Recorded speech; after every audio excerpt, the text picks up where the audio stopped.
a place to fish, a place to hunt, a place where a city man could rough it a bit.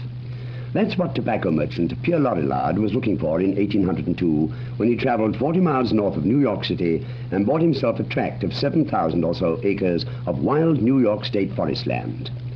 On this edition of Word Detective, prepared for you as an educational service of this station, we'll be telling you the story of the way those wild and woody acres affect our vocabulary today. When Pierre Lorillard first took to the woods in 1802, he took to it from a city with a population of only 79,000 people. In 1880, New York City was home for 1.5 million residents. But just 40 miles away, the woods stayed wild. Old Pierre had wanted this land to be a place in which a city man could rough it, and his descendants kept it that way. Then came Pierre Lorillard IV, grandson of the original purchaser of the Orange County wilds. This new generation Lorillard loved hunting as much as his grandfather, but on a more elegant scale. His idea of a bracing outdoor day involved well-bred horses, pink-jacketed riders, and highly polished hunting horns.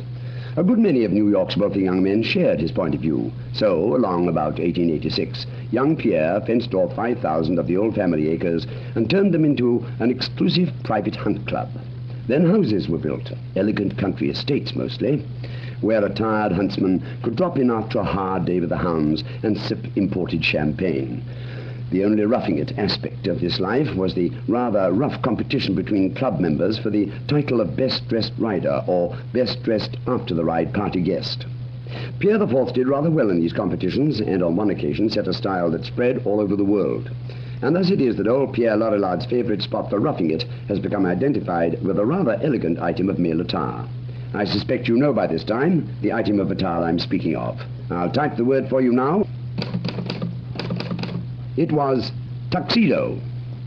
Using the short pink jackets of hare and hound hunters as a model, Pierre Lorillard IV designed for himself a special short dinner jacket for wear at after-the-hunt parties in the country. Since this short dinner jacket, black with silk lapels, was a revolutionary change from the swallowtail coats formerly worn on party occasions, he felt it deserved a special name.